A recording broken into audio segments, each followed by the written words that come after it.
প্রিয় ভাই, জীবনসাথী নির্বাচন অত্যন্ত গুরুত্বপূর্ণ একটি কাজ। একজন নেককার মেয়ে একজন যুবকের জন্য সবচেয়ে মূল্যবান উপহার। একজন পবিত্র স্ত্রী আপনার জীবনকে সৌভাগ্য ও কল্যাণে ভরে দেবে। নেককার মেয়েকে জীবন সাথী হিসেবে পাওয়ার জন্য আল্লাহর কাছে বেশি বেশি দোয়া করা চাই। সহিহ মুসলিম শরীফের হাদিসে এসেছে, রাসূলুল্লাহ সাল্লাল্লাহু আলাইহি ওয়াসাল্লাম ইরশাদ করেন, দুনিয়ার সব কিছুই উপভোগ ও উপকরণ, আর দুনিয়ার সর্বোত্তম উপভোগ উপকরণ হলো পুণ্যবতী স্ত্রী। প্রিয় ভাই, আপনি এমন একজন জীবনসাথী নির্বাচন করেছেন যে সুখে দুঃখে আপনার সঙ্গে থাকবে, মৃত্যু পর্যন্ত আপনার সান্নিধ্য থাকিবে, আপনার সন্তানদের মা হবে, আপনার বংশের আমানতদার হবে। তাই স্ত্রী হিসেবে আপনি কাকে বাছাই করবেন, এটি অত্যন্ত স্পর্শকাতর একটি বিষয়। আজকাল নারীদের বেপরদা চালচলন, বেহায়াপনা, অশ্লীলতা এতই বেড়ে গেছে যে উপযুক্ত মেয়ে খুঁজে বের করা বড়ই মুশকিল। শিক্ষা প্রতিষ্ঠানগুলোর কথা ভাবতেই বুক শিউরে ওঠে। মেয়ে নির্বাচনের ব্যাপারে রাসূলুল্লাহ সাল্লাল্লাহু আলাইহি ওয়াসাল্লাম আমাদের আদর্শ।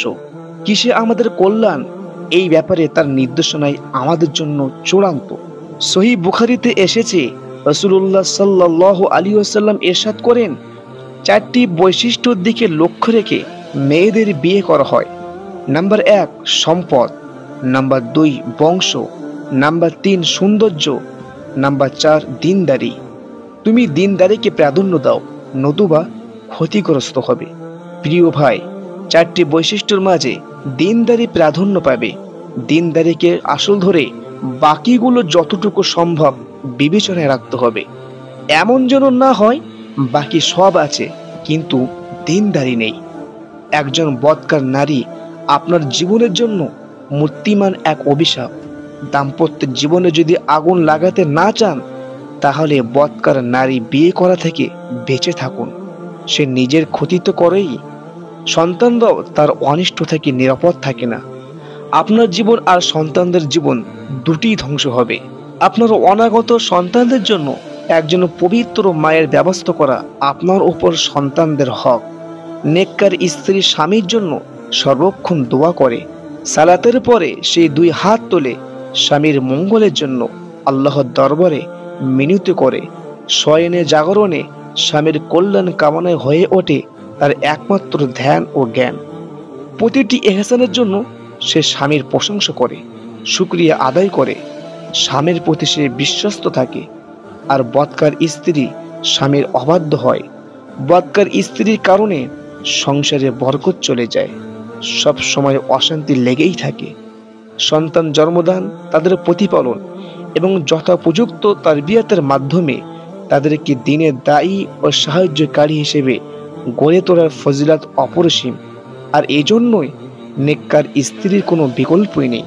সুনানে আবু দাউদে হাসান সনদে বর্ণিত হয়েছে, তোমরা অধিক সন্তান জন্মদানকারী প্রেমীময় নারীদের বিয়ে করো, কেননা কিয়ামতের দিন তোমাদের সংখ্যাধিক নিয়ে আমি অন্যান্য জাতির সাথে গর্ব করব।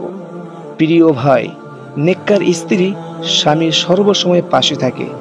বিপদের দুর্যোগে সংকটে স্বামীকে ত্যাগ করে না। পুণ্যবত নারীদের আত্মত্যাগের অগণিত দৃষ্টান্ত ছড়িয়ে আছে ইতিহাসের পাতায় পাতায়। নেককার স্ত্রী স্বামীকে আল্লাহর বান্দিগিতে সাহায্য করে, ফলে দয়াময় প্রভুর আনুগত্য তার জন্য সহজ হয়ে ওঠে। আল্লাহর ইবাদতে আপনার প্রিয়তমাই হবে আপনার একান্ত সহযোগী। এর চেয়ে খুশির কথা আর কি হতে পারে।